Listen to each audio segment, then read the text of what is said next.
There's a phrase we use all the time for fake emotion: crocodile tears. You can't stand it that I know you're the one crying crocodile tears. And the story of where it comes from is honestly one of the stranger things I've read, because it involves a man who probably didn't exist, a book full of things that weren't true, and a crocodile observation that turned out to be real, just completely misunderstood. Welcome back to Stories Behind the Words. In today's episode, we're going to learn about the origins of crocodile tears. So, 14th century Europe. Most people have never left their village, let alone seen an exotic animal. And then this book starts circulating: The Travels of Sir John Mandeville.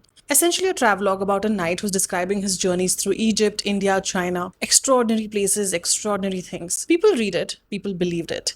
Columbus used it as a reference before sailing to the Americas.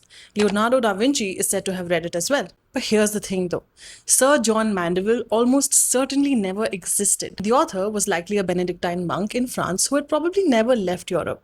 The book described islands of dog headed men, tribes who only lived on the smell of apples, and giants who ate raw fish. And in that same book, he wrote about crocodiles, serpents, he called them, who would kill a man and then weep while eating them. Now, that image, a creature that destroys something and then performs grief over it, landed somewhere deep in the European imagination. Because it wasn't just a strange animal fact, it felt like a moral truth, something people were able to recognize from their own lives. The person who hurts you and then makes themselves the victim. The public apology that's really just self protection dressed up as remorse. By the 1500s, crocodile tears had become a proper phrase in English. Shakespeare used it. Politicians were accused of it. It entered the language as shorthand for the specific performance of sorrow that has nothing to do with actually feeling sorry. All of this built on a story from a man who didn't exist, about an animal he'd likely never seen. But here's where it gets really strange. In 2006, researchers at the University of Florida actually studied this. They observed caimans, close relatives of crocodiles, while feeding.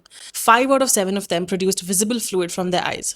Tears, essentially. But that wasn't from emotion. The leading theory is that it's physiological.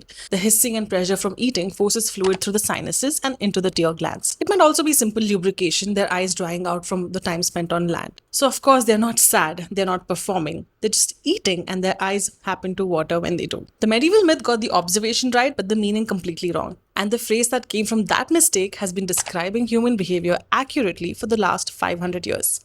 That's the power of language. You can build an entire metaphor for insincerity on a foundation of fiction. I share Mosad's trivia every week. Hit follow and I'll see you on the next one.